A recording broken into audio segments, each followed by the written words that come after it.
You're listening to the We Are Libertarians podcast network. Find all of our shows at wearelibertarians.com. This episode is brought to you by Nordstrom.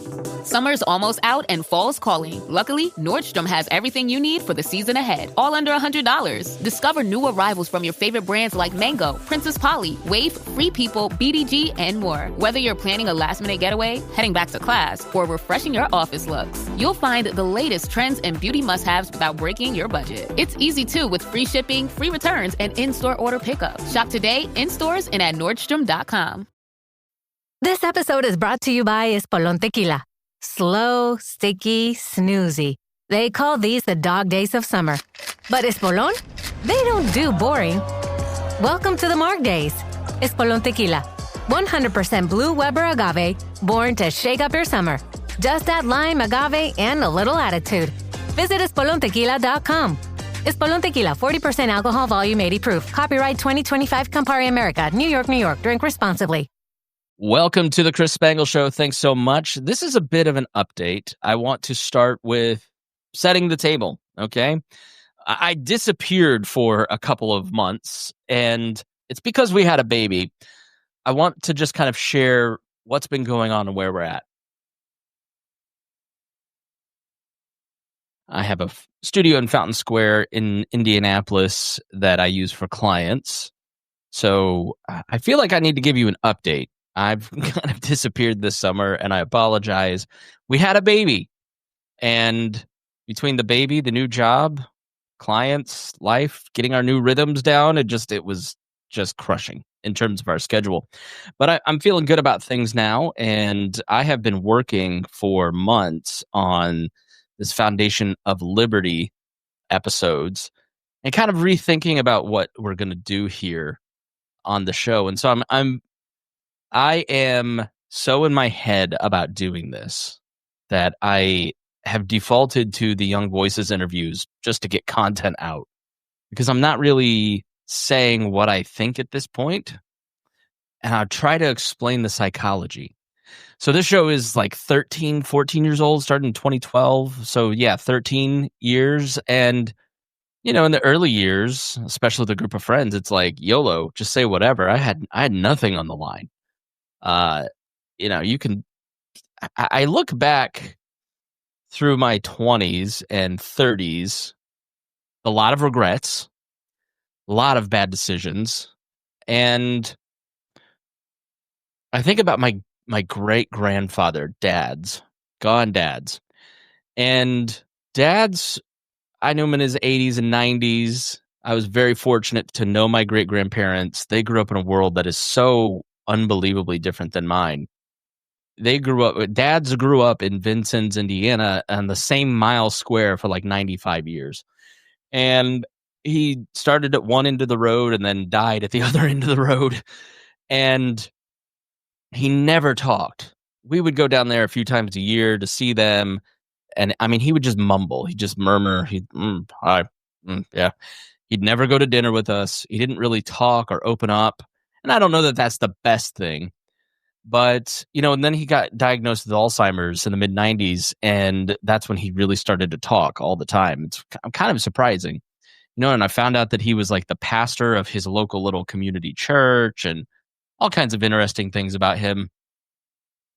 But as I get older, I realize he didn't want to open his mouth and sound like an idiot. And the more I learn, the more I feel like an idiot when I talk about things I don't understand. But that has kind of led me over the last couple years to talk less, to the detriment of this program, which is my passion.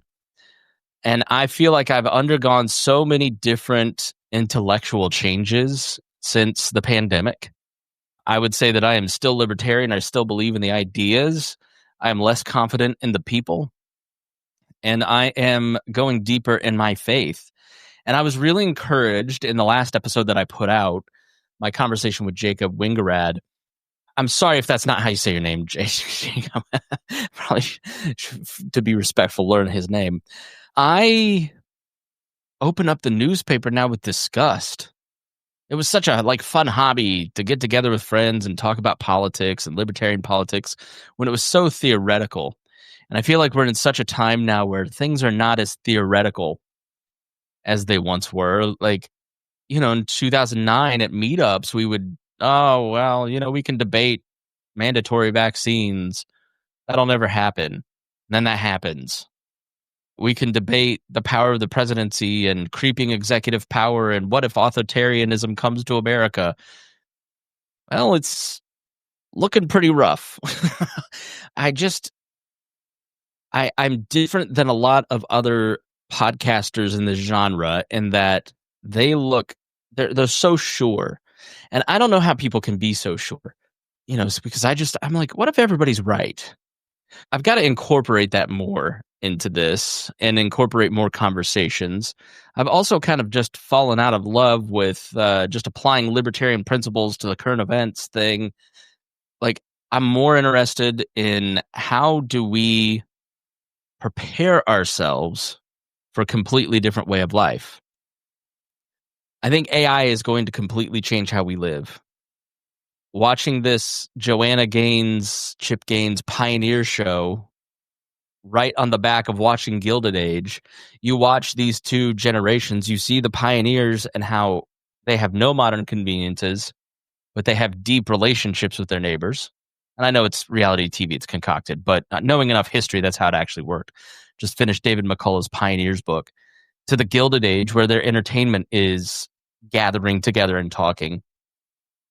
My great-grandfather that I was just talking about, they would have regular dinners with their neighbors and they'd help each other, and it wasn't nearly as isolated as I think we are now. We are killing ourselves with entertainment and distractions. We have no room for silence in our day and age, and we are facing a literal earth-changing technology that is going to give us everything that we want, at least what we think we want. When you ask ChatGPT a question, it tells you what you think you want. And I think we've seen with social media, that's incredibly dangerous. It's not real community. It's not real relationships. It's like eating candy every day intellectually. So while I use ChatGPT and I'm on social media, I don't have the same desire to go and be an influencer and build a big podcast brand like I did back in the day. I have a great job. I work at a local newspaper. The opinions expressed here are not those of theirs. I'm in management and I'm a media executive, I guess. And I've talked a lot here about the development of my exposure to the local establishment and how that's changed a lot of things for me, along with the pat down. I'm just in a very confused time intellectually. You are so sure of your beliefs, and then all of a sudden you're not sure of those beliefs at all. And so where do you fit? Where do you land? So I've been working all that out, trying to think all that through, and not in public. But I feel like I need to do some of that in public because of the response to this last podcast. I got so many notes from so many of you saying, man, I feel the same way. And I want to show my work a little bit. That's the gift of this audience. There's hundreds of you that still listen. And we'll grow again, I think, if I open up and I'm a little more honest about what I'm thinking about. It's not fear necessarily. It's when you put yourself on record in public, people have a long memory.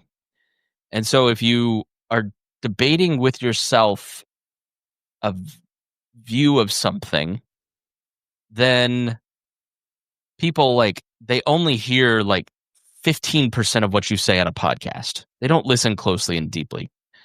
And so it's kind of best if you're thinking through some of these issues to do it, speak when you're sure. I didn't always do that. I don't know how much I love that, having all that on the record. I'm not ashamed of any, I am ashamed of some things that I've done through the course of these podcasts, but what am I trying to say? How do I put it? I just think there are so many people like me who are caught in the middle, who are maybe a little politically disillusioned, where you start so sure as a libertarian, a conservative, a Democrat, a progressive, whatever, and that surety clashes with age as you grow in wisdom and knowledge, as your social circles grow, as you get to know people. I think having doubts about political ideologies and how that all works is totally normal, but it's completely antithetical to how to grow a brand. I know how to grow a brand. I know how to do digital media. I have done it professionally for 20 years. I've done talk radio for 20 years. So I want to explore some of that. And this is kind of a pilot episode for some of that, just to set the table a little bit. In addition to bringing back Harry and Reinhold, they're going to be here once a month. We're able to kind of schedule that in and do that. In addition to some of the Young Voices interviews, I've really found it insightful talking to some of these immigrants, that are offered up as guests. And I also want to take a closer look at my local community. There's so many people doing interesting work here in the local community to solve problems.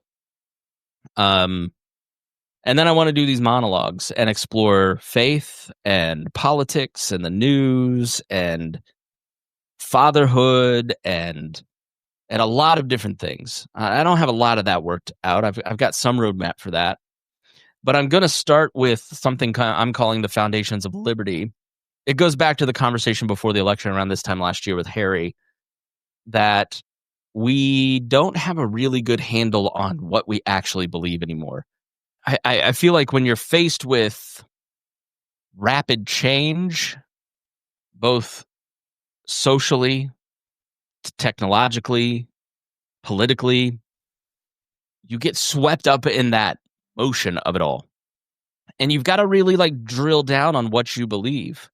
And so I think for me, there's a Christian term it's called deconstruction, where you take out all of your beliefs, put them on the table, examine them, and rebuild what you actually believe. And I think some of it's kind of BS, but I think that's politically important, right? So I don't believe libertarianism is what I think it is and what I say it is, or what some other podcaster thinks and says it is, or what some think tank says it is.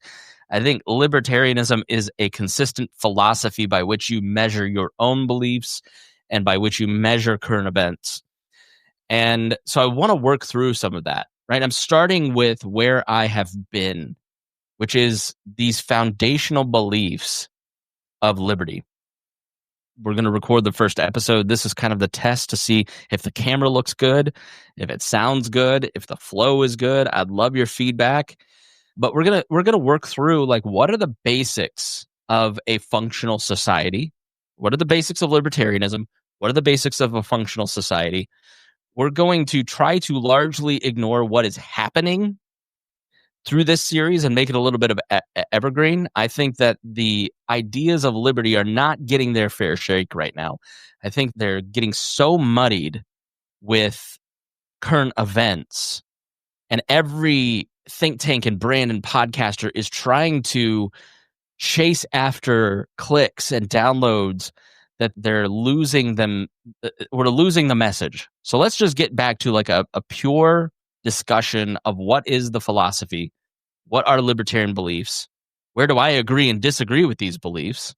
Just lay it on the table, let you hear it, see what you think. Maybe you'll hear the ideas of something like open borders and hear the arguments for that, and you and I will not agree with them. Okay? Or we will negotiate with those libertarian beliefs to see where we fall. And then from there, figure out how to put that together to talk about that. I certainly am the other direction from Donald Trump.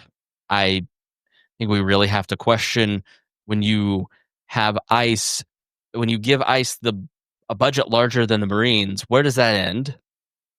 You're saying student loans are forgiven if you're an ICE agent. Teenagers, you can become an ICE agent. Where does that end? Are you militarizing a branch of the executive branch?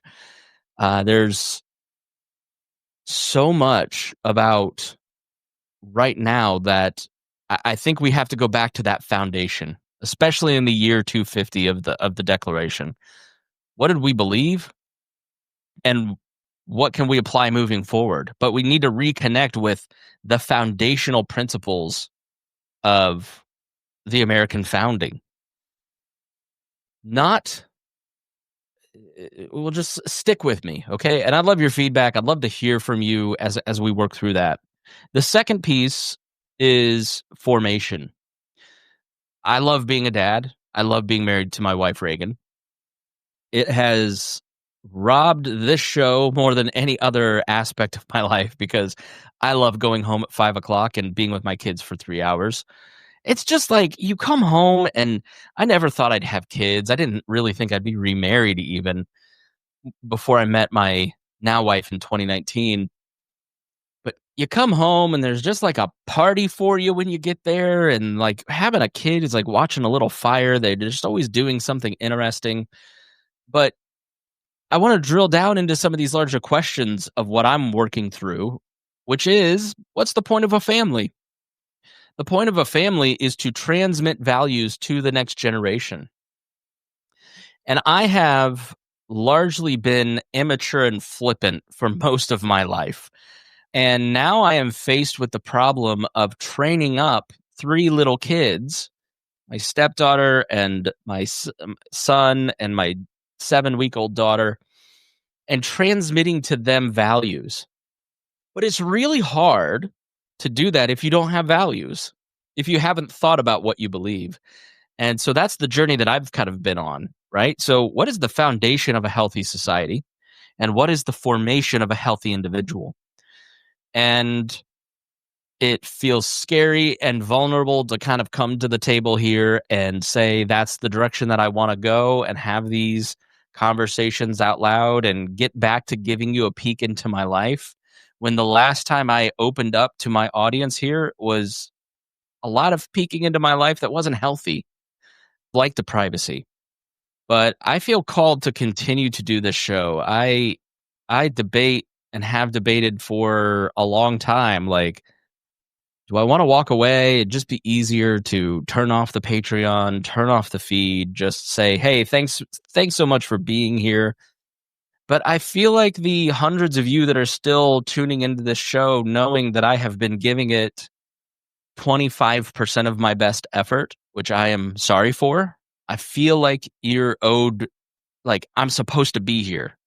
That of all the things that I do, this is one of the most important. I have been given the skill set and this audience to share with you the knowledge that I'm being given, the wisdom that is being given to me by God. I mean, there's no reason on earth that Chris Spangle should have the family that he dreamed about.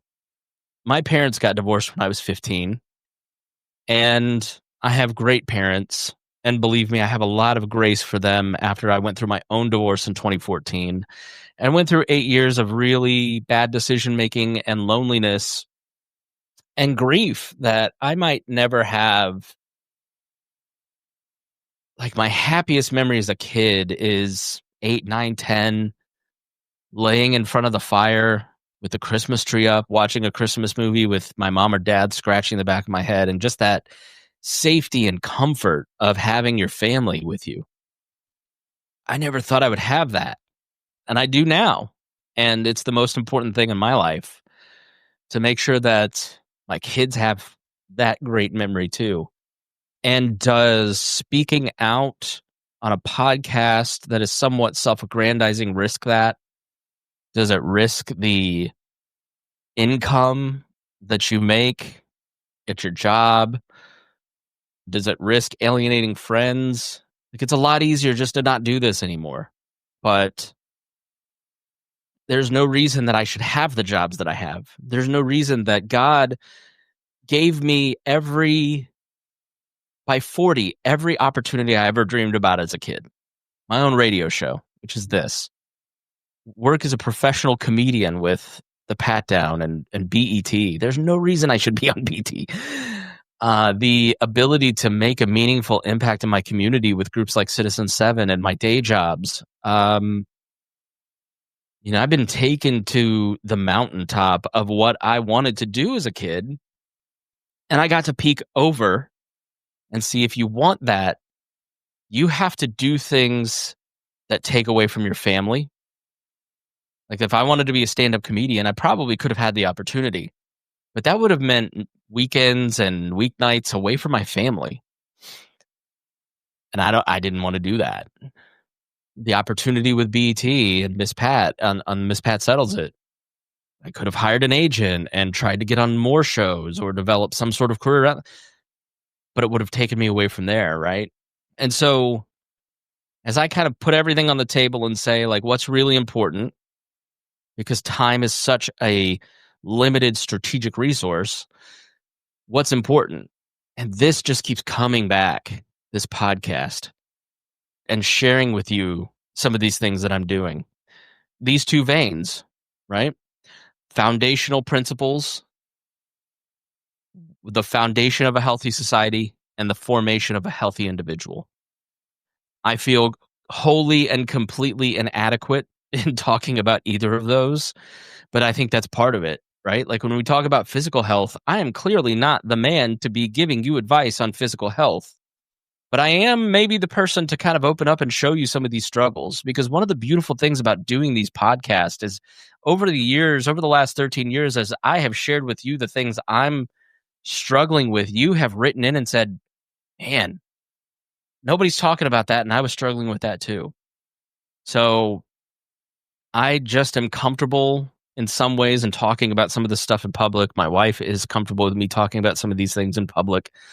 And I just feel like I need to keep doing this and keep being there. But it's going to be awkward in the beginning as I get my rhythms down and my skill set back. I think in so many ways I have atrophied from how to do this show properly, how to do a good interview, how to host a little round table with friends, and how to be entertaining. But I've got to push into it and just show up. And if the show sucks that week, it sucks. If it's good, it's good. But continue to do this and just have hope that whatever I do and say, you find beneficial, that you find helpful in your life, and that whatever consequences come, there's something better on the other side because I'm being faithful in doing this. So I would love to hear from you. I'd love to hear, hey, I want to hear about this. I want to hear about this principle. I want you to cover this topic that is a housing, immigration. If there are personal things where you're like, I just can't get this thing in my right, I'll find somebody to come and have a discussion. I want this to be two-way. I want to get back to where this was a great conversation amongst friends. So I'm going to get started. This is the first one. And I just said, you're doing it this week. You have no roadmap. You're not prepared. You've thought about it for a few months, but you still haven't sat down and done it. But willpower is on the table. Okay, not the race car driver. I love to be lazy. I love to be comfortable. I love to not push myself. And I have to just build those rhythms into my life to fight that. So we're going to be here. And we look forward to having you join us. And the email is chris@chrisspangle.com.